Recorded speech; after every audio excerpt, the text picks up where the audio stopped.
जय हिंद दोस्तों, स्वागत है आप सभी का आपके अपने परिवार रैंकर्स गुरुकुल यूट्यूब चैनल पे। और आज की वीडियो बहुत ही ज्यादा खास होने वाली है क्योंकि जितने बच्चे जीडी 2025 का टारगेट करके बैठे हुए हैं उनके लिए सिलेक्शन का सबसे बड़ा मूल मंत्र आज की वीडियो में हम आपको बताएंगे। कतई तहलका होने वाला है मेरे भाई, और ऐसा तहलका कि अब तक किसी ने नहीं किया।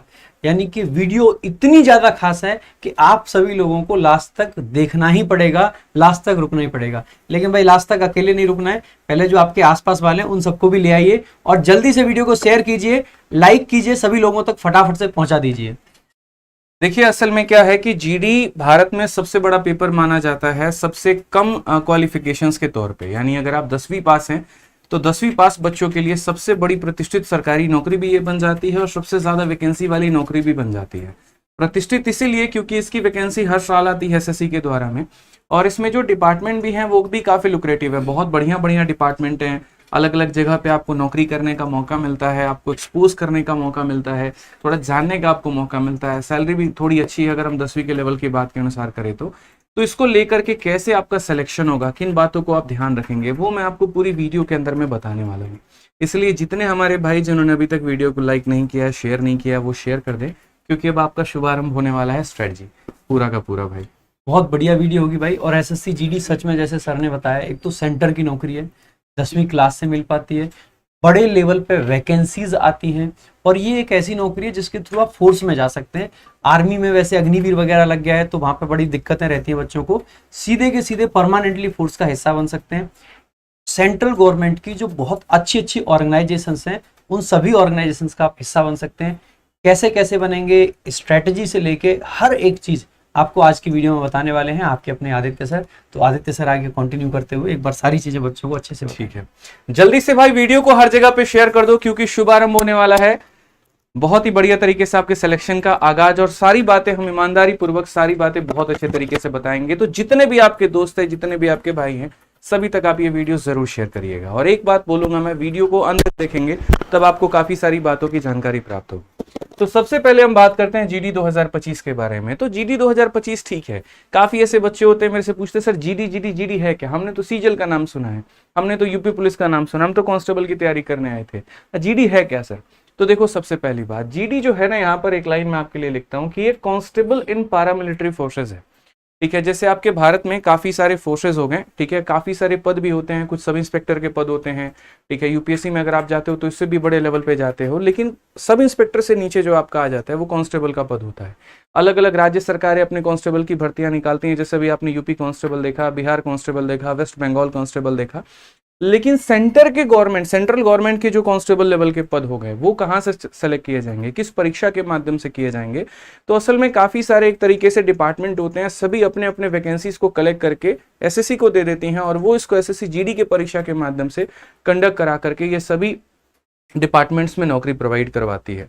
अब कौन कौन से डिपार्टमेंट हो गए इसके अंदर में हम आपको बताते हैं। तो कुल मिलाकर के आपके सामने ये 7 डिपार्टमेंट हमने रखा हुआ है, और इसमें सबसे ज्यादा जो चहीता होता है वो होता है एसएसएफ।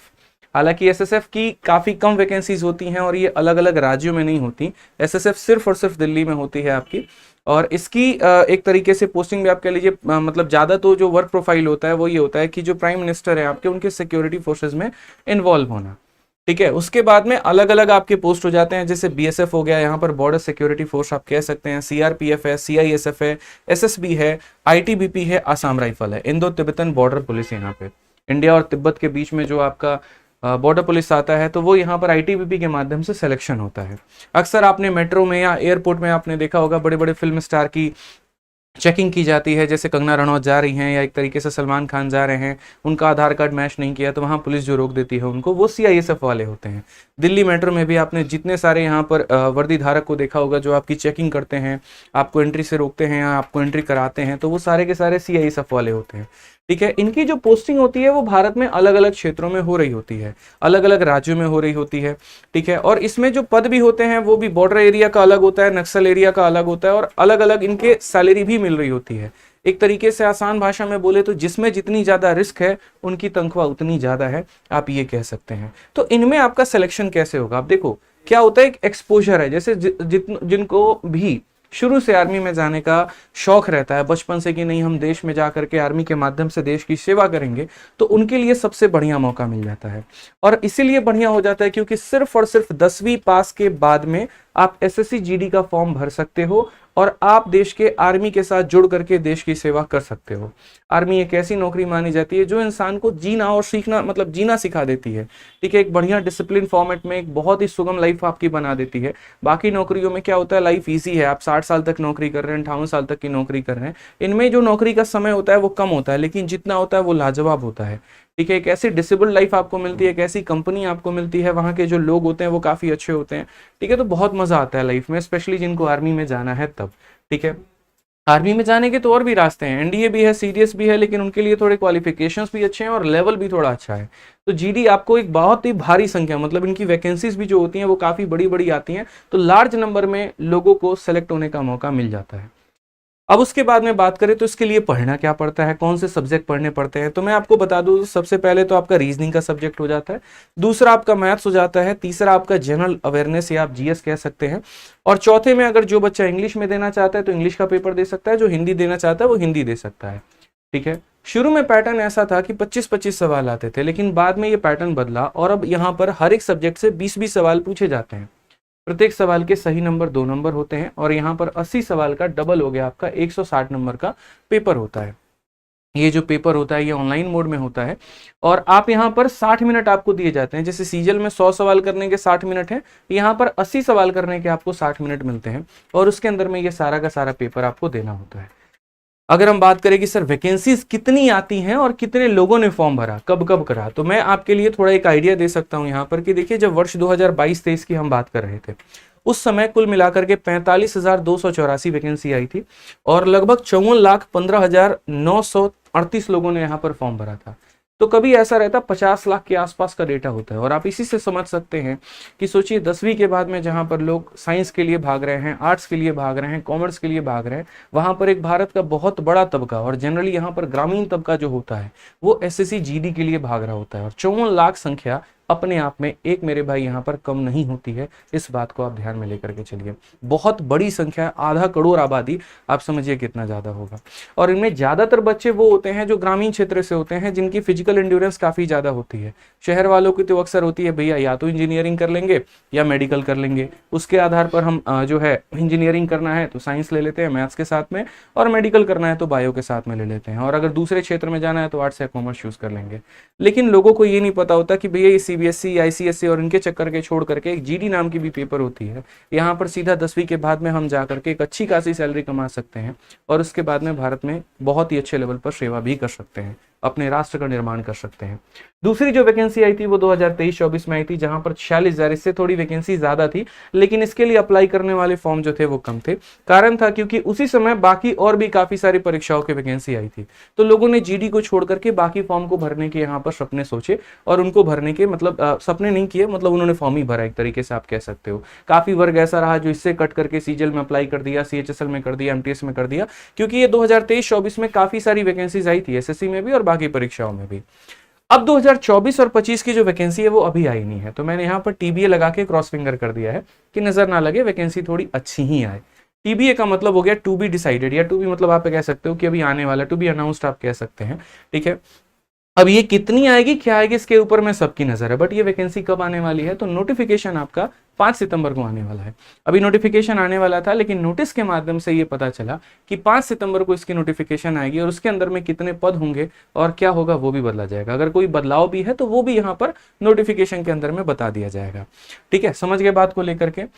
अब इसमें सबसे बड़ी बात, कैसे होता है आपका सिलेक्शन, कितने आपके मोड होते हैं, तो देखिए एक तो आपको प्री का पेपर देना होता है और उसके बाद में फिजिकल का पेपर होता है। ठीक है, तो फिजिकल में मेरा या किसी भी शिक्षक का बहुत ज्यादा रोल नहीं होता, इसमें यहाँ पर उस कोचिंग का रोल होता है जो फिजिकल की तैयारी करवाता है, और ज्यादातर इसमें बच्चे शुरू से ही अपने फिजिकल को लेकर के जागरूक हो जाते हैं, क्योंकि एक लंबी किलोमीटर की दौड़ भागनी होती है और जो आप 1 महीने 2 महीने में नहीं कर सकते।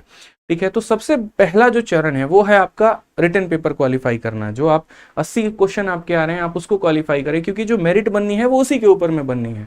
फिजिकल के ऊपर में मेरिट नहीं बनते, फिजिकल सिर्फ क्वालिफाइंग इन नेचर होता है। तो जो मेरिट बनेगी उसके आधार पे कैसे आपका सिलेक्शन होगा। तो देखिए जो इसकी कट ऑफ निकलती है, जो 160 नंबर का आपका पेपर हो गया, तो उसकी जो कट ऑफ निकलती है वो अलग अलग राज्यों की अलग अलग कट ऑफ होती है। ये सीजीएल की तरह नहीं है कि आपका अलग अलग पोस्ट का कट ऑफ निकलेगा, बिल्कुल भी नहीं। इसमें अलग अलग राज्यों का अलग अलग कट ऑफ निकलता है। जैसे यूपी का अलग कट ऑफ होगा, बिहार का अलग होगा, दिल्ली का अलग होगा। फिर उसके बाद में उसके अंदर में जो अलग अलग फोर्स हो गए, जो 7 मैंने आपको फोर्स दिखाए थे, जैसे एसएसएफ था, सीआईएसएफ था, एसएसबी था, आपका आईटीबीपी था, तो ये सारे पोस्ट के आपके अलग अलग हो गए, ये सारे के कट ऑफ। फिर हर एक पोस्ट के अंदर में अलग अलग कैटेगरी होती है। जैसे बीएसएफ के अंदर में यूआर का कट ऑफ अलग जाएगा, उसके बाद में आपको जनरल का मतलब ओबीसी का अलग जाएगा, ईडब्ल्यूएस का अलग जाएगा, ठीक है। और उसके अंदर में फिर आपके अलग अलग एरिया होते हैं। एक जनरल एरिया होता है, बॉर्डर एरिया होता है और नक्सल एरिया होता है। नक्सल एरिया हाईली सेंसिटिव होता है, तो सैलरी में भी काफी ज्यादा अंतर आता है। मतलब आप भी जीडी के माध्यम से सिलेक्टेड हो सीआईएसएफ के पद पे और मैं भी सिलेक्टेड हूं उसमें, लेकिन मेरी थोड़ी सैलरी ज्यादा होगी अगर मैं नक्सल एरिया में पोस्टेड हूं तो। उसके बाद में ये 3 आपके एरिया हो जाते हैं ना, तो इसीलिए अलग अलग कट मतलब यहाँ पर जारी होती है। सबसे कम जो कट ऑफ जाती है वो नक्सल एरिया की जाती है, क्योंकि इसको कम लोग पसंद करना शुरू मतलब सोचते हैं। यहाँ पे सब किसी की इच्छा होती है अच्छा शहर मिले, अच्छी पोस्ट मिले, ठीक है। और सबसे ज्यादा जो फाइट होता है वो यहाँ पर इस एसएसएफ के लिए होता है। इसमें एसएसएफ मैंने नहीं लिखा है, बहुत लिमिटेड सीट्स होती हैं और उनकी सबसे ज्यादा फाइट भी होती है।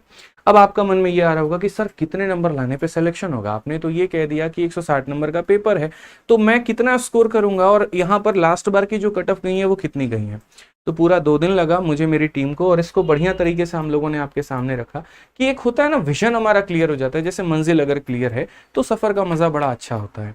तो आप अगर जीडी की तैयारी करने की सोच रहे हैं तो पहले आप ये जान लीजिए कि यहाँ भीड़ कितनी है। तो वो मैंने आपको बता दिया कि 50 लाख के करीब में लोग फॉर्म भर रहे होते हैं। और वैकेंसी आपकी कितनी होती है भाई, तो 50,000 के करीब में हो रही होती है। यानी आसान भाषा में अगर हम बोले तो 100 लोगों पर एक सीट की यहाँ पर लड़ाई हो रही होती है।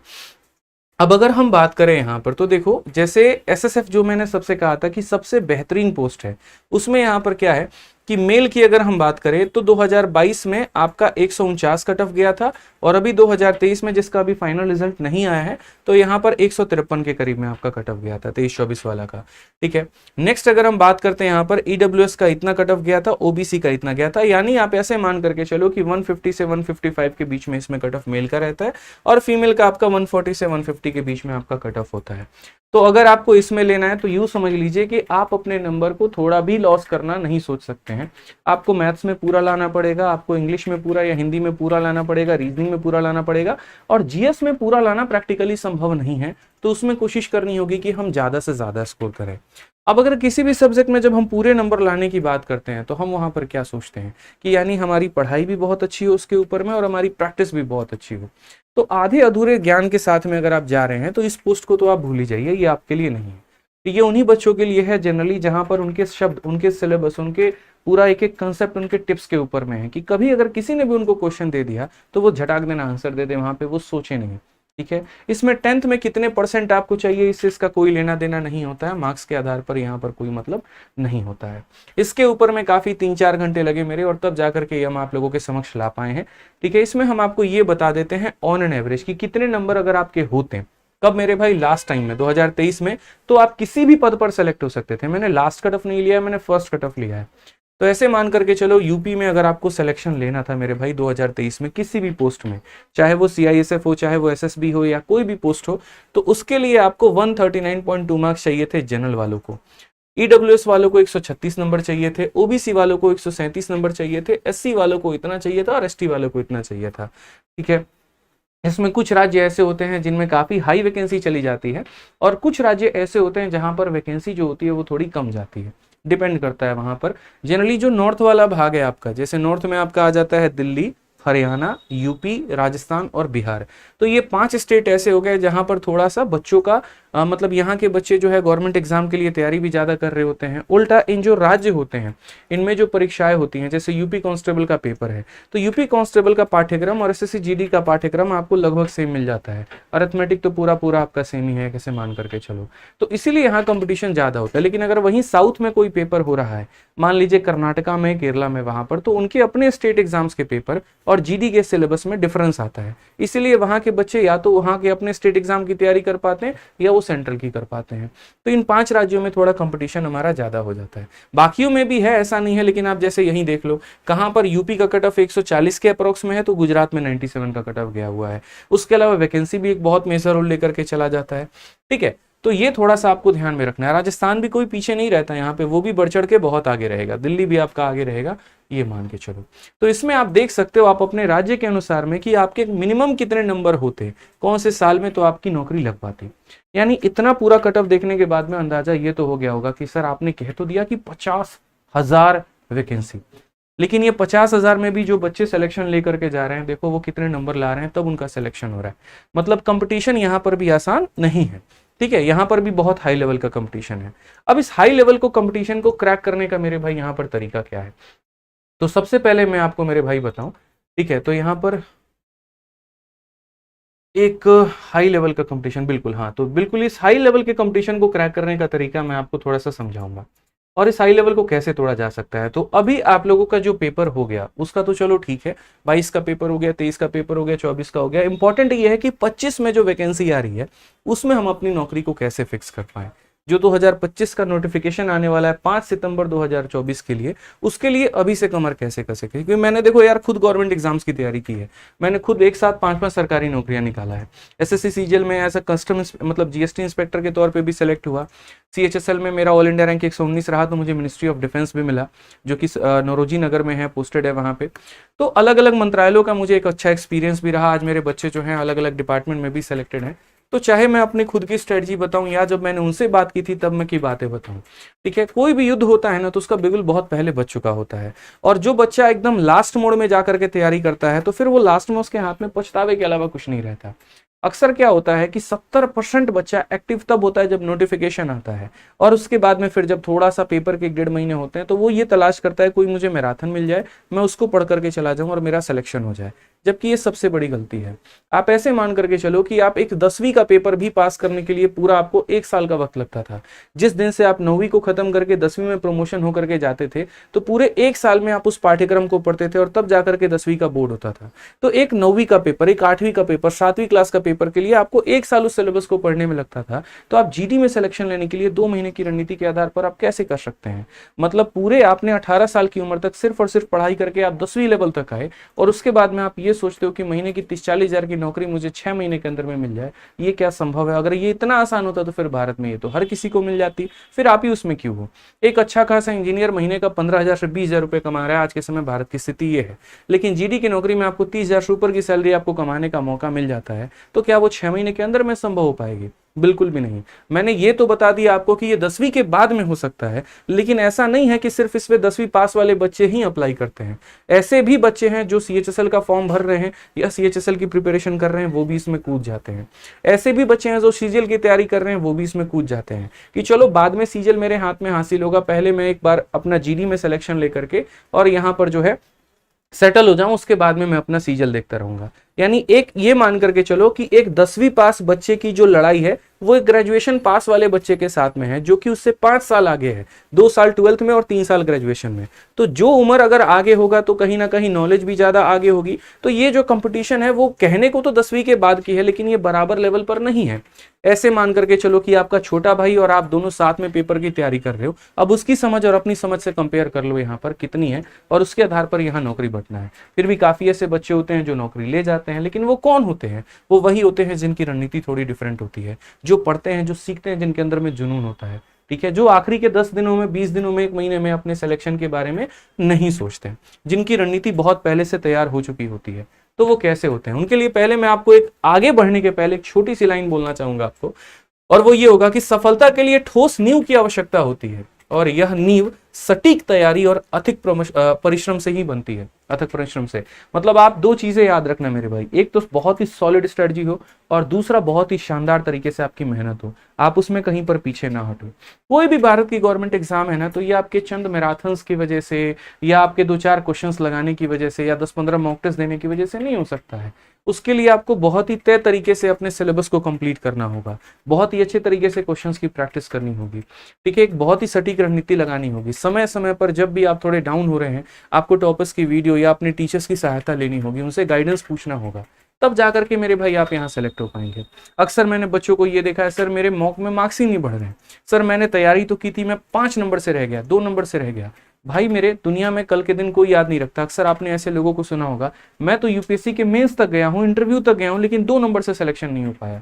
अगर आप भी उसी भीड़ का हिस्सा बनना चाहते हैं जो दूसरों के सामने गीत गाता है, एग्जाम्पल मैं यहाँ पर हूँ, एक बच्चा मेरे सामने आ रहा है और वो ये बोलता है, अरे सर मैं तो यूपीएससी का पेपर दिया था, 2 नंबर से रह गया। आपको भी ये बात पता है, मुझे भी ये बात पता है कि कहीं ना कहीं ये फेंक रहा है या ज्यादा से ज्यादा अपना दुखड़ा रो रहा है। भाई दम है तो सिलेक्शन ले लो यार। सीधी सी ये बात कहने का मतलब ही नहीं बनता, हार गए तो हार गए, बस बात खत्म, तुम 2 नंबर से हारे या कुछ नंबर से हारे, ठीक है। तो अगर आप भी उसी भीड़ का, जब आप दूसरों की बातों को ज्यादा वैल्यू नहीं देते हो, तो आप ये कैसे सोच लेते हो कि दुनिया आपकी बातों को बहुत ज्यादा वैल्यू देगी। या तो तुम सेलेक्ट हो तो तुम्हारी वैल्यू है, नहीं हो तो गवर्नमेंट एग्जाम में तुम्हारे लिए कहीं पर कुछ भी नहीं है। मैं ये नहीं बोलता हूं बिल्कुल कि जिस बच्चे ने तैयारी की और मानो यहाँ पर 93 नंबर की कट ऑफ है और उसका 91 आया, तो 91 आया तो वो एकदम विफल है, वो एकदम नालायक है, वो एकदम खत्म है, ऐसा बिल्कुल भी नहीं है। 91 भी अपने आप में एक बहुत बड़ी संख्या है। लेकिन मैं क्या करूं, जो सरकारी नौकरी का जो एक पैमाना है वो तो यही कहता है कि अगर 93 की कट ऑफ है, तुम्हारा आया तो तुम्हें नौकरी देंगे, नहीं आया तो तुम्हें नहीं देंगे, और जब नहीं देंगे तो इसका मतलब आप उस युद्ध में हार चुके हैं। समझ रहे हैं मेरी बात को? तो मेहनती सारे हैं, ईमानदार सारे हैं, नॉलेज सबके पास में, नौकरी चंद लोगों को मिलनी है जो इस कट ऑफ को पार करेंगे, ठीक है। तो इसकी जो रणनीति मेरी तरफ से हो सकती है, देखो डिटेल वीडियो मैं 5 तारीख को लेकर के आऊंगा, जहां पर एज क्वालिफिकेशन से लेकर के सारी बातें मैं आपको बताऊंगा। अभी जो मैं आपको बता रहा हूँ वो स्ट्रेटजी छोटी सी लेकर के, कि किस तरीके से आपको पढ़ना चाहिए, क्या तरीका आपको अपनाना चाहिए कि आपका इसमें सिलेक्शन हो पाए। लेकिन आप लोगों ने अभी तक वीडियो को लाइक नहीं किया भाई, ये मजा नहीं आया। आप वीडियो को लाइक करिए, हर जगह पे शेयर करिए। मैंने कहा था ना, वीडियो के एंड तक बने रहिएगा, बहुत कुछ खास आप लोगों के लिए है, ठीक है। तो सबसे पहले देखो, जहां पर मेरी जो अपनी समझ है, जो मेरी अपनी पेपर निकालने की अपनी एक अनुभव है, ठीक है, जो मेरे टॉपर्स जो बच्चे हैं जो हर साल सिलेक्शन लेते हैं, अगर पिछली बार की बात करें तो काफी बच्चों का सिलेक्शन हुआ, ठीक है। मैथ्स हमसे पढ़ रहे थे, बाकी सबसे कहीं और से भी पढ़ रहे थे, और बहुत अच्छा उनका मार्क्स भी आया है। अभी तो हालांकि फाइनल रिजल्ट घोषित नहीं हुआ है, तो मैं अभी बहुत ज्यादा बोलना नहीं चाहूंगा, मैंने रिजल्ट पहले दिखाई दिया था आपको ट्रेलर में, ठीक है। तो उनका सिलेक्शन हुआ तो किस आधार पर हुआ, या कोई भी बच्चा जो सेलेक्ट होता है उसकी रणनीति जनरली क्या होती है। तो सबसे पहला होता है कि आप अपने सिलेबस से गो थ्रू हो जाओ। आप ये देख लो कि आपके पाठ्यक्रम में आपको पढ़ना क्या है। हिंदी का मतलब कितना हिंदी पढ़ना है, इंग्लिश में भी कितना भाग आपको पढ़ना है, मैथ्स में क्या 10वीं लेवल का मैथ्स है, 12वीं लेवल का मैथ्स है, या कंपटीशन का कौन सा मैथ्स है। तो पहले आपको अपने सिलेबस से होकर के जाना है। इस रास्ते से चल करके आओगे तो उसके बाद में आप अगर ऑनलाइन कवर कर रहे हो तो आप वीडियो के माध्यम से पढ़ो। आप अगर किसी ऑफलाइन संस्थान में पढ़ रहे हो तो जो भी टीचर आपको पढ़ा रहा है आप उससे पहले अपना सिलेबस खत्म करो। अब 90% बच्चे की दिक्कत पता है क्या है, वो सिर्फ इसी को जन्म घुटी मानता है। अभी मैं बताऊंगा फेलियर होने के कारण भी क्या होते हैं, ठीक है। तो जो कायदे से जो स्टेप होता है वो तो यही होना चाहिए कि आप पहले वीडियो को देखिए। वीडियो कोई भी चैप्टर, जैसे मान लीजिए कि आपने परसेंटेज पढ़ लिया, तो प्रतिशत पढ़ने के बाद में उसके बाद में अगला कदम ये होना चाहिए कि आप प्रतिशत के सवालों की प्रैक्टिस करिए। लेकिन आज के समय दुनिया में सबको शॉर्टकट चाहिए, और शॉर्टकट के आधार पर वो ये सोचते हैं मेरी नौकरी लग जाए बस। तो शॉर्टकट से तो नहीं हो सकता यार। मैंने आपसे कहा ना कि आपके छोटे भाई और आप एक ही पेपर में बैठ रहे हो, ये मान करके चलो, ठीक है। तो आपकी नॉलेज चूंकि ज्यादा है, एक्सपीरियंस थोड़ा ज्यादा है, अनुभव थोड़ा ज्यादा है, कैलकुलेशंस आपके अच्छे हैं, तो नौकरी आप लेकर के जाएंगे। तो कहने के लिए ये 10वीं लेवल की परीक्षा है, लेकिन कहीं कहीं पर दूर दूर पर यहाँ पर कंपटीशन का जो स्टार्टिंग लाइन है वो सेम नहीं है, ये मान करके चलो। उसके बाद में प्रैक्टिस करने के बाद में तब आपको मॉक टेस्ट देना होता है। लेकिन दिक्कत ये है, सीजीएल वाले बच्चे मॉक टेस्ट को सीरियसली लेते हैं, और बाकी बच्चे जो कि एमटीएस की तैयारी कर रहे हैं या जीडी की तैयारी कर रहे हैं वो इसको बहुत ज्यादा सीरियसली नहीं लेते हैं। उन्हें लगता है ना मात्र खाली पढ़ने पढ़ने से हमारा सिलेक्शन हो जाएगा। मैं 100% बच्चों की बात नहीं कर रहा हूँ, 80 से 90% बच्चों की बात कर रहा हूँ मैं। तो यहाँ पर दिक्कत ये आती है, इस तक पहुंच ही नहीं पाते। इन्हें लगता है इतनी मेहनत करेंगे क्या, इतनी मेहनत करेंगे तो सीजीएल में सिलेक्शन क्यों ना ले, जीडी ही क्यों। बात सीजीएल, बात जीडी की नहीं है, बात एक प्रतिष्ठित सरकारी नौकरी की है। जीडी भी कोई हलवा नहीं है जितना आप हलवा समझते हैं। अगर आप इतना ही हलवा मानते हैं तो एक काम करिए, इस पेपर में बैठ करके देखिए, आपको आपका जो अंदाजा है वो पता चल जाएगा कि आपका सिलेक्शन होना है कि नहीं होना है। जो बच्चा 160 नंबर में 140 नंबर ला रहा है, या 153 अगर एसएसएफ की कट ऑफ गई है, तो 153 लाने वाले बच्चे की आप मानसिकता को समझिए कि वो कितना नंबर लेकर के आया, कितनी मेहनत उसने की होगी तब जाकर के स्कोर लाया होगा। तो जिनको अपने ऊपर में थोड़ा गुमान होगा, कुछ मत करना, एक मॉक टेस्ट दे करके देख लेना, आपको आपके लेवल का अंदाजा पता चल जाएगा, और उसी से आपको पता चल जाएगा कि किस पोस्ट के आप लायक हैं और कहां पर आपका सिलेक्शन होगा। तो कंपटीशन यहाँ भी आसान नहीं है जितना इसको माना जाता है। मतलब ऐसा लगता है अरे जीडी का पेपर है, हलवा है, कोई नौकरी थोड़ी है, इसको इज्जत ही नहीं लोग देते। बहुत ज्यादा मानसिकता है, स्पेशली वो जो सीजीएल की तैयारी तैयारी कर रहे हैं। बट मैं एक छोटी सी बात कहूंगा, चाहे एमटीएस का पेपर हो या इसका पेपर हो, भाई साहब हर किसी की अपनी पोस्ट की एक गरिमा है, हर किसी की अपनी इज्जत है, हर किसी में अपना एक लेवल का कंपटीशन है। और जब एसएससी ने इसको बनाया ना, तो इसीलिए इसको अलग अलग सेट किया कि 10th लेवल पे तुम जीडी और एमटीएस दे पाओगे, 12th लेवल पे आप सीएचएसएल देना, ग्रेजुएशन लेवल पे आप इंस्पेक्टर लेवल की पोस्ट देना। ठीक है, अब यहां पर आता है कि देखो क्या क्या कारण होते हैं जिससे बच्चे फेल करते हैं। अक्सर मैंने देखा है, बट मैंने कहा यार कभी वक्त रहा तो जरूर बताएंगे। ठीक है, लेकिन आज मैं आपके सामने सारी बातें प्रत्यक्ष रूप से रखता हूं कि क्या दिक्कतें आती हैं। ठीक है, सबसे पहली दिक्कत यहां पर ये आती है कि चूंकि ये बच्चे अभी नए नए पढ़ करके आए होते हैं, तो इनको बहुत ज्यादा आइडिया होता नहीं है। एक तरीके से यूं कह लीजिए, इस कंपटीशन की दुनिया में पूरे ये बच्चे जो हैं वो एकदम नए हैं। ठीक है, इनको अभी पता नहीं मैथ्स में ज्यादा क्या पूछा गया, इंग्लिश में ज्यादा क्या पूछा गया, रीजनिंग का सिलेबस क्या है क्या नहीं है। तो यहाँ पर जैसे इन्होंने 10th में सीखा, 10th में क्या सीखा या 9th क्लास में क्या सीखा कि मास्टर साहब आते थे, पढ़ाते थे और एनसीईआरटी की किताब होती थी, पढ़ करके जाते थे, हम लोग पेपर दे देते थे। ये भी लगभग कुछ वैसा होगा, जबकि ऐसा बिल्कुल भी नहीं है। ठीक है, ऐसा यहाँ पर कहानी क्या है सर, इसमें क्या होता है कि सिर्फ अगर आप सिलेबस को कवर करते हैं और अगर आप प्रैक्टिस नहीं करते हैं, तो यकीन मानिए मेरे भाई दूर दूर तक आपका सिलेक्शन नहीं होगा। और काफी एक ऐसा भारत का वर्ग है, लगभग 80% के करीब में, ठीक है, जो सिर्फ और सिर्फ वीडियो के भरोसे रहता है, मैराथन्स के भरोसे रहता है।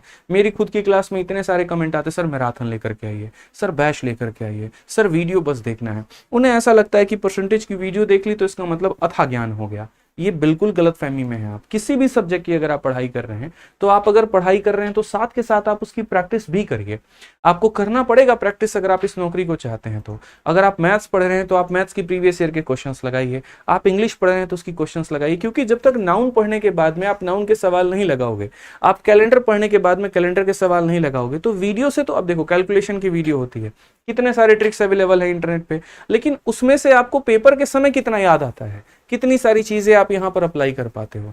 ठीक है, क्यों ऐसा होता है कि आपके मॉक में मार्क्स नहीं बढ़ते हैं? तो यही कारण है क्योंकि प्रैक्टिस की कमी आपके अंदर में होती है। आप थोड़ा उससे दूर भागना पसंद करते हैं। वीडियो इंटरेस्टिंग लगता है, मजा आता है तो आप उसको देख तो लेते हैं, लेकिन जब बात प्रैक्टिस की आती है, खुद की कलम चलाने की आती है, वो थोड़ा कष्टदायक आपको लगता है और ये नुकसान बहुत गंदा मार जाता है आपके पेपर में। तो ये गलती होती है जिसको आप ना करें। ठीक है, दूसरा, मॉक टेस्ट का बहुत ज्यादा वास्ता बच्चों का होता नहीं है। आप एक बात देखिएगा खुद में, 10वीं की परीक्षा जब आप दे रहे थे, आप में से कितने बच्चे ऐसे होते जो सैंपल पेपर लगा के जाते थे? बहुत कम। लेकिन जो लगा करके जाते थे उनका कॉन्फिडेंस और बाकी लोगों का कॉन्फिडेंस में जमीन आसमान का फर्क होता है। सेम उसी आधार पर मैं यहां भी बोलूंगा कि आपको साथ के साथ मॉक टेस्ट देते रहना चाहिए। जब आपका सिलेबस 50 से 60% हो जाता है, तब आप यहां पर क्या करो, सेक्शनल पेपर देना शुरू कर दो। ठीक है, चाहे मैथ्स का मॉक टेस्ट हो गया, रीजनिंग का अलग हो गया, ये हो गया। ठीक है कि मैथ्स पढ़ लिया तो मैथ्स के सेक्शनल दे रहे हैं, रीजनिंग पढ़ लिया तो रीजनिंग के दे रहे हैं, और 50 से 60% सिलेबस हो गया तो हफ्ते में एक पेपर तो शुरू से देने की आदत डालो। मैं मानता हूं कि सारे बच्चों के पास में लैपटॉप की सुविधा नहीं होती है, सारे बच्चे मॉक टेस्ट की सीरीज नहीं खरीद सकते हैं, तो कोई प्रैक्टिस सेट की बुक है तो वहां से आप प्रैक्टिस कर लीजिए, कोई पीडीएफ है टेलीग्राम पर है तो आप वहां से प्रैक्टिस कर लीजिए। तो इस बात का आप यहां पर ध्यान रखिए। तीसरा, काफी ऐसे बच्चे हैं, चैप्टर का तो अंदाजा है, ट्रिक्स के तो पते हैं, लेकिन प्रीवियस ईयर अभी उनके टिप्स पर नहीं है। मैं मानता हूं सबसे पहला कदम है कि प्रीवियस ईयर आपका टिप्स पर होना चाहिए। जैसे 21 का पेपर, 22 का पेपर और 23 का पेपर। और जब 3 साल के पेपर को आप खत्म कर लो, उसके बाद में आपको थोड़ा इरेलीवेंट टाइप पे जाना है या किसी टीचर के क्वेश्चंस लगाने हैं, कोई किताब लगानी है, कोई बुक्स लगानी है तो लगाओ, लेकिन पहले इस प्रीवियस ईयर के ऊपर में बहुत ही अच्छी पकड़ बना करके चलो। ठीक है, उसके बाद में यहां पर आता है बेसिक अप्रोच के साथ में आप सीखते हैं। देखिए क्या होता है ना, कंपटीशन की दुनिया बड़ी नई सी है। आज आपने किसी एक टीचर को पकड़ा, आपने उससे पढ़ा, बहुत मजा भी आ रहा है आपको उससे पढ़ने में, नो डाउट है, लेकिन फिर बाद में आपको 6 महीने के बाद, साल भर के बाद रियलाइज होता है कि यार जो मैंने सीखा है वो तो काफी बेसिक अप्रोच है, ये वाले टीचर उससे ज्यादा बढ़िया थे। और उसके बाद में फिर आप उनको पकड़ करके पढ़ना शुरू करते हो, फिर कुछ समय बाद रियलाइज होता है यार ये भी बहुत बढ़िया नहीं थे, इनसे बढ़िया तो ये वाले टीचर हैं। उस भटकाव में आप बहुत ज्यादा अपना समय गंवा देते हो। ठीक है, और मैं ये नहीं बोलूंगा यहाँ पर कि मैं ही बेस्ट टीचर हूँ, फलाने सर बहुत बेस्ट टीचर है, बिल्कुल भी नहीं। ये आपके साथ नहीं है, हर किसी के साथ में केस होता है। रियलिटी यहाँ पर यह है कि हर टीचर अपने स्तर पर बहुत बढ़िया पढ़ाते हैं, ऐसा बिल्कुल भी नहीं है, क्योंकि कोई भी टीचर यही सोचता है, यही एफर्ट लगाता है, यार मैं पढ़ा रहा हूँ तो बच्चे मेरे सेलेक्ट हों, बच्चे मेरे प्रतिशत नौकरी पाए यहाँ पे। क्योंकि एक टीचर की पहचान उसके सिलेक्शन के माध्यम से होती है, उसके पढ़ाने के तरीकों से होती है, उसका कंटेंट कितना रेलिवेंट है। और शायद ही आज के समय भारत में कोई ऐसा इंस्टीट्यूट होगा जिसके पास में सिलेक्शन नहीं होगा। एक अगर 100 बच्चे वाला भी कोई ऑफलाइन सेंटर का इंस्टीट्यूट है ना, तो सिलेक्शन उसके पास भी है, यानी सिलेक्शन हर जगह से हो रहे हैं। तो इसमें अकेला एक टीचर का फैक्टर नहीं होता है, एक टीचर और एक स्टूडेंट दोनों की जब मेहनत जुड़ती है तो वहां पर वो आपको वर्दी पहना करके जाती है। ठीक है। तो यहाँ पर थोड़ा सा ध्यान रखना है कि आप जब पढ़ाई कर रहे हैं तो सिर्फ और सिर्फ बेसिक अप्रोच के आधार पर ना रहें। मान लीजिए मैं भी हूं, कल के दिन मैंने भी आपको पढ़ाया, तो फिर भी आपकी एक क्वेस्ट होनी चाहिए, एक थ्रस्ट होनी चाहिए कि यार मुझे इसका और स्टैंडर्ड फॉर्मेट लेकर के जाना है। और ये धीरे धीरे धीरे धीरे आप सीखोगे, पहले दिन आप सीख ही नहीं सकते। कभी आपने कहीं पर कोई मॉक टेस्ट दिया तो वहां पर आपको कोई क्वेश्चन का बेस्ट सॉल्यूशन मिला, आपने वो सीख लिया, किसी टीचर की वीडियो से सीख लिया, किसी किताब से सीख लिया। तो ये थोड़ा सा आपको ध्यान में रख करके चलना है और ये गलतियों से आपको दूर हटना है। तो बात आती है कि सर ये गलतियां थी जिससे सिलेक्शन नहीं हो रहा था, तो क्या हम ऐसा करें कि जिससे सिलेक्शन होगा? मैं फिर से बोलूंगा, इसी ऑर्डर में करना है। पहले तो आपको वीडियो खत्म करनी है कोई भी एक टॉपिक की। जैसे इंग्लिश आप पढ़ रहे हो तो एक टॉपिक पढ़ो, फिर उसी टॉपिक की प्रैक्टिस करो। मैथ्स आप पढ़ रहे हो तो एक टॉपिक पढ़ो, फिर आप उसी की प्रैक्टिस करो। जैसे आप रीजनिंग पढ़ रहे हो, मानो विक्रमजीत सर का आप सिलोगिज्म पढ़ रहे हो, तो आपने पढ़ा तो फिर उनकी प्रैक्टिस भी आप उसकी किताब से करो। रीजनिंग की जो भी किताब है आपके पास में, आप उससे अपनी प्रैक्टिस करो और तब जाकर के आप मॉक टेस्ट लगाओ। ठीक है। अब फिर यहाँ पर बच्चा आता है कि सर ठीक है, ये आपने बता दिया कि ये करना है, लेकिन हम करें तो कहाँ से करें? देखिए, इसके बारे में मैं बिल्कुल भी नहीं बताऊंगा आपको कि आपको कहाँ से करना चाहिए। मुझे लगता है कि वीडियो के मामले में आपको जिस भी टीचर का समझ में आता है, जिस भी सब्जेक्ट के लिए आता है, चाहे वो मेरा आता है तो आप मेरा बैच से पढ़ सकते हैं, यूट्यूब से पढ़ सकते हैं। आपको मेरे भाई विक्रमजीत सर का आता है, आप उनसे पढ़ सकते हैं। आपको कोई और भी संस्थान का, आपको हमारे स्टेट एग्जाम टीम का अच्छा लगता है, आप वहां से पढ़ सकते हैं। ये सर आपके ऊपर में है, यहाँ पर मेरा कोई ऑब्लिगेशन नहीं है, क्योंकि अक्सर मैं आप लोगों को हमेशा अपने भाई बहनों की तरह मानता हूं। और मैं एक ही बात कहता हूं कि इंपॉर्टेंट ये नहीं है कि तुम कहां से पढ़ रहे हो, इंपॉर्टेंट ये है कि तुम पढ़ रहे हो कि नहीं पढ़ रहे हो, वो बहुत जरूरी है। तो ये आप बढ़िया तरीके से आप करिए, इसमें हम भी अपना पूरा जोर लगाते हैं। ठीक है। जो बैचेस हो गए, यूट्यूब हो गए, वहां पर भी हम आप लोगों को क्लासेस दे रहे होते हैं। तो जो टॉपिक आपको समझ में आता है बहुत ही बढ़िया तरीके से पढ़िए, कोई दिक्कत नहीं है। बहुत आपको इरेलीवेंट नहीं जाना, एक रेलिवेंट मैटर में लेकर के चलना है। ठीक है। दूसरी बात, प्रैक्टिस आप कहां से करें? तो प्रैक्टिस के भी अगर आपको जो किताब आपके पास में है, आपको लगता है कि बहुत बढ़िया है, इससे मेरा हो जा रहा है, तो आप मेरे भाई करो। लेकिन एक चीज का ध्यान रखना प्रैक्टिस करते वक्त में कि क्या उसमें नए सवाल हैं, क्या उसमें अपडेटेड सवाल हैं, क्या उसमें स्मार्ट अप्रोच दिए गए हैं। ये छोटी छोटी बारीकियों का ध्यान रखना, क्योंकि आप किसी को अपना समय दे रहे हो ना, तो समय से कीमती कुछ भी नहीं है। मैंने किसी को 1000 रुपए दिए, मैं कल कमा लूंगा, लेकिन अगर मैंने किसी को अपना 10 दिन दे दिया तो मैं 10 दिन नहीं कमा पाऊंगा। तो जहां पर भी अपना चयन करते हैं वो बहुत बढ़िया तरीके से आप करिएगा, उसी तरीके से मॉक टेस्ट के मामले में। ठीक है। तो ये तो छोटी छोटी चीजें आप कर सकते हैं, लेकिन मैं आपके लिए और क्या क्या कंट्रीब्यूट कर सकता हूं? तो सबसे पहले पड़ाव पर मैं आपके लिए बहुत पहले काम कर चुका हूं। यूट्यूब पर भी मैंने आपके लिए जब जब क्लासेस आती है, पेपर आता है, तो हम क्लासेस लेते ही हैं। एप्लीकेशन आरजे विक्रमजीत एप्लीकेशन पर मेरा कोर्स है ही है। ये 2 कड़ियां जो हैं वो आपकी मेरे भाई अधूरी थी, जिसको आज हम आप लोगों के लिए पूरा करने जा रहे हैं। ऐसा जरूरी नहीं है कि आप यहां पर इसको ले ही ले और ये चीज आपके पास में होनी ही चाहिए, ऐसा बिल्कुल भी नहीं है। मैं आपके सामने अपनी मेहनत ला करके रख सकता हूं, उसके बाद में आपका इरादा आप जो करें।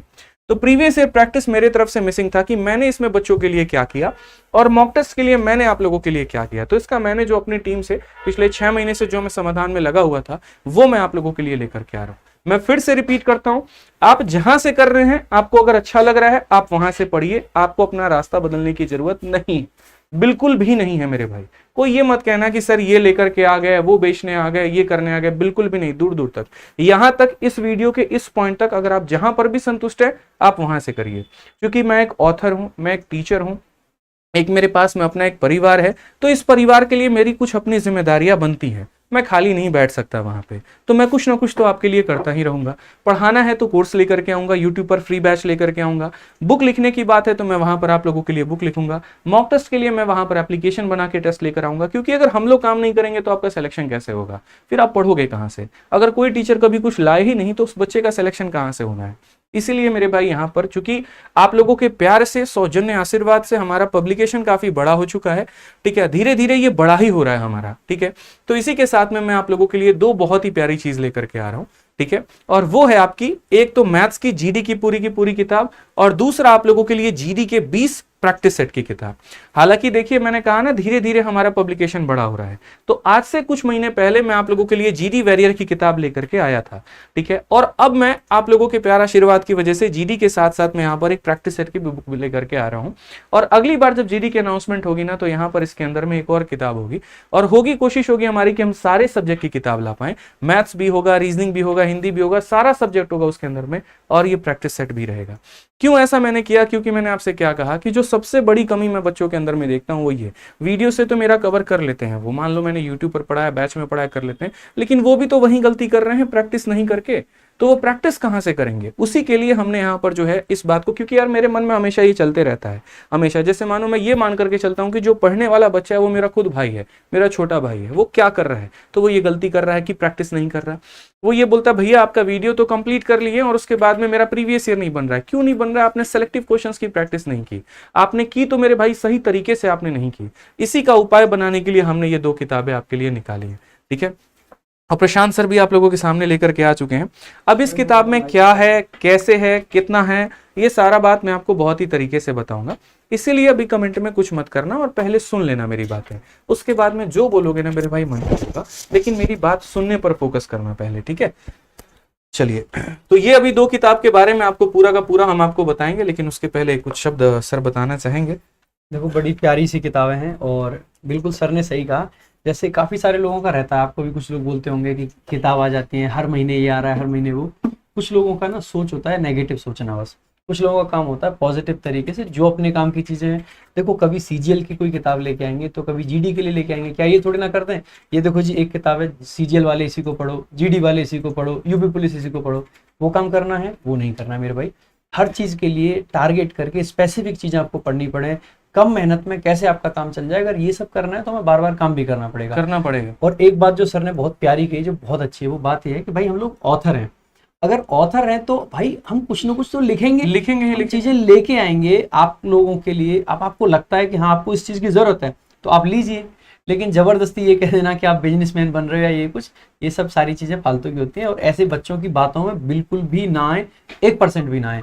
बिकॉज जो काम भी किया जा रहा है एक तो बहुत प्योर इंटेंशन के साथ करते हैं, और प्योर इंटेंशन के साथ साथ में बहुत मेहनत के साथ कर रहे होते हैं। लगातार एक एक चीज पे मेहनत लगती है। ऐसा नहीं होता है कि आज बैठे और कल किताब लिख के कंप्लीट कर दी। अगर ऐसा हो रहा होता तो इतने सारे लोग हैं मार्केट में, हर कोई किताब लिख रहा होता। मेरे भाई टीम लगती है, मेहनत लगती है, एफर्ट्स लगते हैं, दिन रात एक करना होता है। आप जब भी देखते हैं कोई भी इवेंट आता है हम दोनों खड़े होते हैं, वो इसीलिए खड़े होते हैं क्योंकि सुबह 8 बजे से लेके रात को 12 बजे, 1 बजे, 2 बजे, 3 बजे तक हम ऑफिस में रुक रहे होते हैं। तो इसीलिए तो कर पा रहे हैं।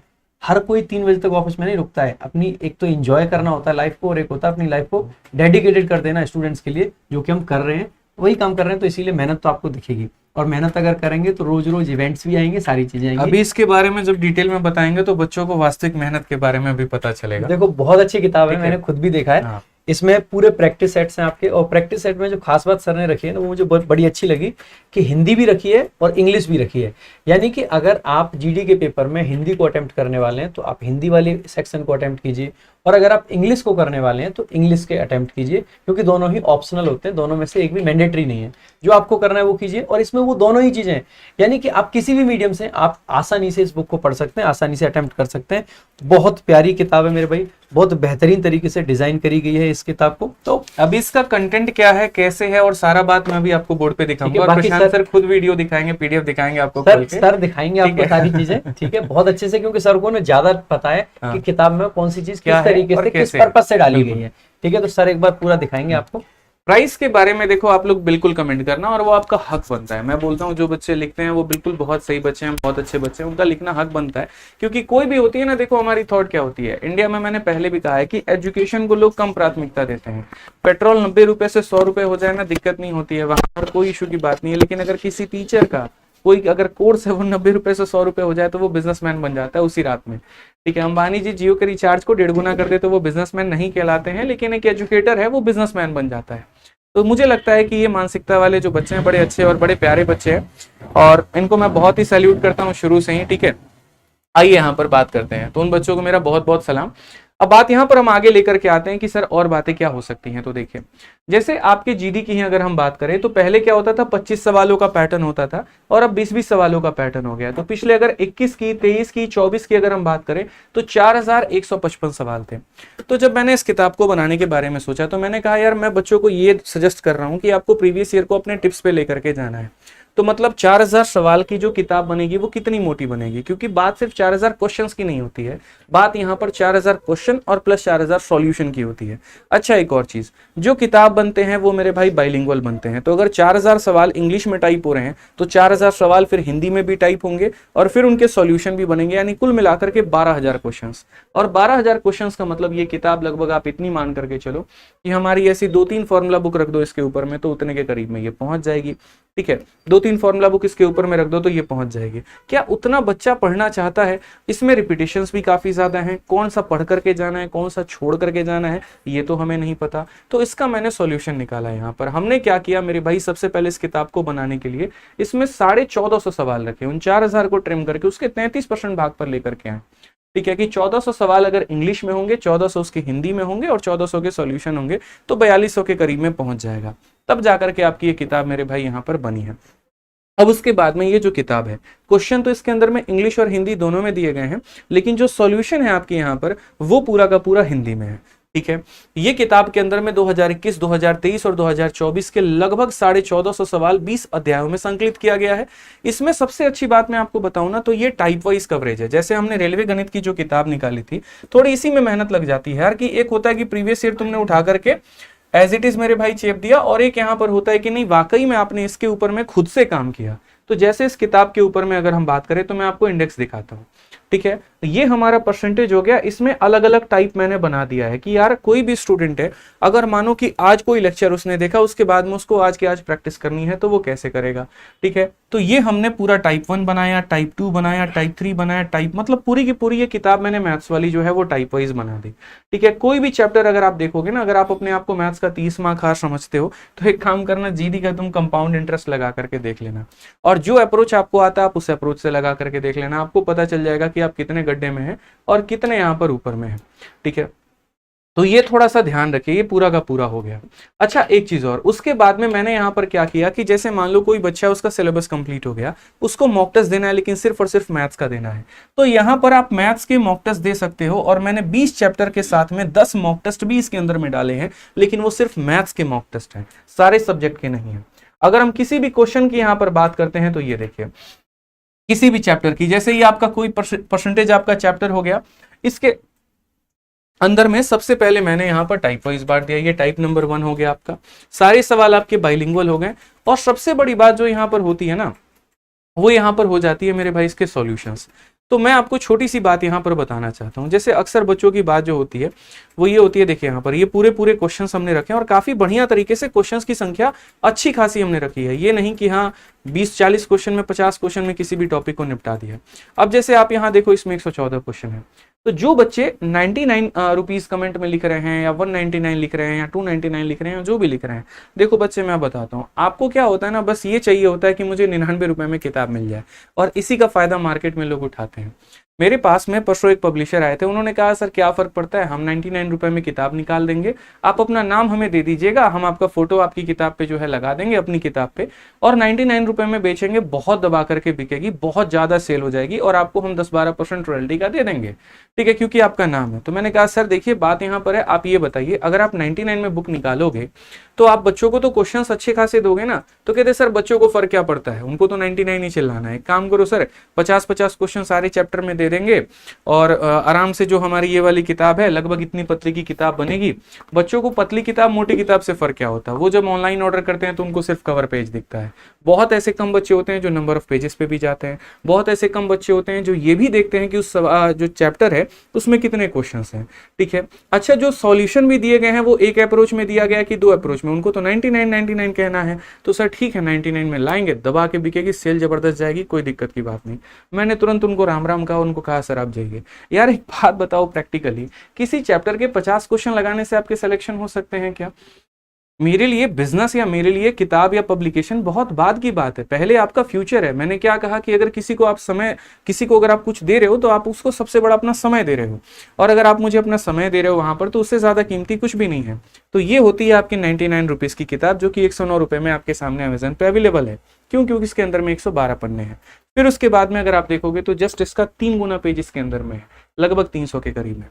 अगर मैं डेफिनेटली हर चैप्टर में 50 क्वेश्चन रखता तो आपकी ये किताब 99 क्या, मैं 89 रुपीज में भी लेकर के आ जाता। लेकिन चूंकि जब बात सिलेक्शन की आती है, जब बात आपके फ्यूचर को लेकर के आती है, तो वहां पर मैं उसके साथ में कॉम्प्रोमाइज नहीं कर सकता। तो लगभग हर एक चैप्टर में मैंने 100 सवाल, 90 सवाल, 120, 140 इतने रखे हुए हैं। उसके बाद में जब मैंने सॉल्यूशंस भी लिखा है तो उसके अंदर में भी मैंने मल्टीपल यहाँ पर जो है एक तरीके से सॉल्यूशन दिए हुए हैं।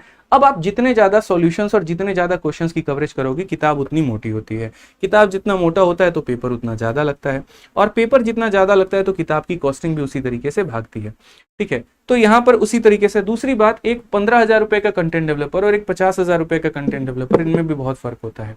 अगर मुझे किताबें सस्ती बेचनी है तो मुझे अपने कॉस्ट को कम करना होगा, उसके लिए मैं सस्ते कंटेंट डेवलपर हायर करूंगा, और वो किताब में इतनी गलतियां करेंगे कि उसके बाद में आपका फ्यूचर तबाह हो जाएगा, तो उसका मैं रिस्क नहीं ले सकता हूं। अगर मुझे पब्लिकेशन रन करना है, अगर मुझे आपको एक तरीके से क्वालिटी कंटेंट देना है, तो सर उसकी एक क्वालिटी प्राइस भी होगी वहां पे। मैं बहुत ज्यादा हाई भी नहीं कर सकता क्वालिटी के नाम पर, ना मैं बहुत ज्यादा इसको सस्ता रख सकता हूँ। ये मेरी मजबूरी भी कह लीजिए, एक तरीके से मेरी मेहनत कह लीजिए आप। तो जो आपको ये किताब मिलेगी, चाहे वो मैथ्स की है, उसी तरीके से मैं आपको ये प्रैक्टिस सेट की बुक बताऊं, एक बार आप इसकी प्रैक्टिस सेट की भी किताब को देखिए, फिर मैं आपके सामने प्राइस रिवील करूंगा कि इसकी प्राइस की कीमत कितनी है। उसके बाद में दूसरी जो हमारी किताब आती है वो हमारी प्रैक्टिस सेट की आती है। और प्रैक्टिस सेट को बच्चा, मैंने क्या कहा कि शुरू से ही इग्नोर करके चलता है, शुरू से ही इग्नोर करके चलता है। उसकी सबसे बड़ी कमी मानी जाती है, अरे हम तो एकदम बाद में देंगे, मॉक टेस्ट बाद में देंगे, और वो बाद कभी आता नहीं है, कभी नहीं आता। आपको भी अच्छे से पता है कि अपने पेपर के पहले आप कितना मॉक टेस्ट दे करके गए हो। ठीक है, तो इस बार मैंने शुरू से ही आपको आदत लगवाई है कि भैया आपको ये करना है तो करना है, किसी भी हाल में, किसी भी सूरत में अगर आपको करना है तो करना है। ठीक है, तो ये 20 प्रैक्टिस सेट की जो ये आपकी किताब है, इसके अंदर में पूरे के पूरे 20 पेपर दिए हैं, जिसमें 15 मैंने खुद क्रिएट करके बनाए हैं आप लोगों के लिए, और 5 मैंने प्रीवियस ईयर का दिया हुआ है। ठीक है, इसको लगाने का एक ही नियम मैं आपको सीधा सीधा बताऊंगा, और पहली बात यहाँ पर ये काम क्या करेगी वो देख लीजिए। ठीक है, फिर उसके बाद में मैं आपको इसकी पीडीएफ से लेकर के इसके नियम दिखाऊंगा। तो ये पूरा का पूरा टीसीएस पैटर्न पर आधारित है, और ये आपके स्पीड को बढ़ाने का काम करेगी। शुरू से जो बच्चा प्रैक्टिस सेट लगा रहा है ना, तो ये मान करके चलो कि उसके नॉलेज में और बाकी चीजों में बहुत ज्यादा इंप्रूवमेंट देखने को मिलेगा। मैं सैंपल पीडीएफ टेलीग्राम पर आप लोगों के लिए अपलोड कर दूंगा। ठीक है, साथ में एक ऑफर भी होगा आप लोगों के लिए, मैं आपको वो भी बता देता हूं। तो प्रैक्टिस सेट लगाने का एक ही नियम है कि आप टाइमर लगा करके लगाओगे, बिना टाइमर के आप यहां पर नहीं काम करोगे।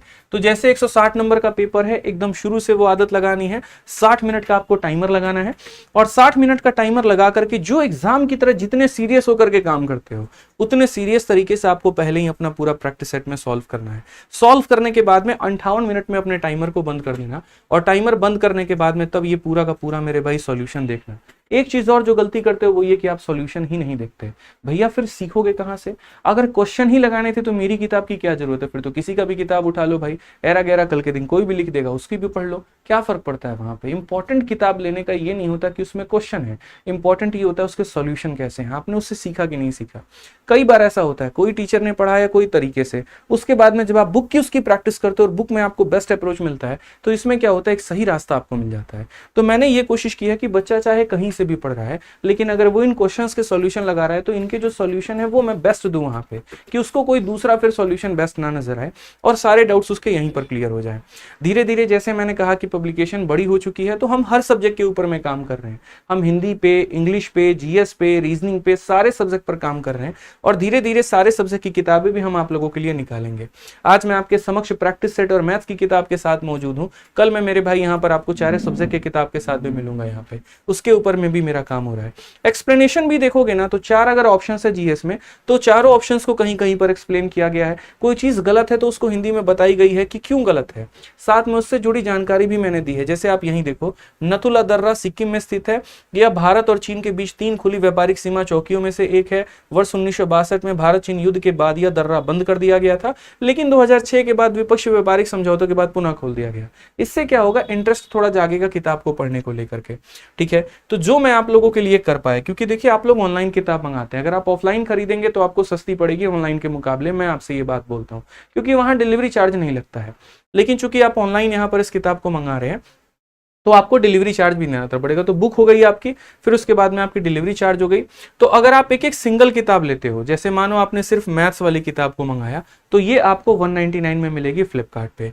अगर आप यहाँ पर इस वाली किताब को मंगाते हो दोस्त, यहाँ पर ये जो प्रैक्टिस सेट वाली किताब है, ये 199 मिलेगी। लेकिन हमने यहाँ पर रिक्वेस्ट किया फ्लिपकार्ट वालों से कि सर कुछ ऐसा करो जिससे हमारे बच्चों का नुकसान ना हो और यहाँ पर क्या उनका फायदा हो पाए। तो उन्होंने कहा कि ठीक है सर, एक समाधान है इसका। अगर ये है कि देखिए जो अलग अलग मंगाते हो तो डिलीवरी चार्जेस ज्यादा हो जाते हैं, हम क्या करेंगे, दोनों किताबों को एक ही में पैक करके बच्चों तक पहुंचा देंगे, वहां डिलीवरी चार्ज कम लग जाएगा। क्योंकि किताब में उन्हें बहुत कम में देता हूं, बट प्रॉब्लम यहाँ पर ये हो जाती है, फ्लिपकार्ट का अपना कमीशन होता है, क्योंकि भाई वो भी मेहनत कर रहे हैं यार, पूरी टीम लेकर के वो भी चल रहे हैं, डिलीवरी चार्ज अपना होता है। तो हर एक स्टेप पर जाते जाते मतलब यही समझ लो, तुम मार्केट में जाकर के सब्जी खरीदोगे सस्ती पड़ेगी, कोई ठेला वाला अगर कड़ी धूप में तुम्हारे घर के नीचे लेकर के आ रहा है तो 2 रुपए तो महंगी देगा वहां पे। वही बात है, अगर फ्लिपकार्ट आपके घर तक पहुंचा रहा है जहां पर आप सेफ हैं, क्या पता आप रास्ते में निकले, कहीं पर आपका एक्सीडेंट हो गया, कोई चोट लग गई, कुछ भी हो गया, तो बैठे बैठे अगर आप घर पर मंगा रहे हैं तो वो डिलीवरी चार्जेस लगने ही लगने हैं। इसीलिए मिलाकर के 299 रुपए में आपको ये दोनों किताब मिलेगी, लेकिन ये भी मात्र 2 दिनों तक, आज और कल, ठीक है।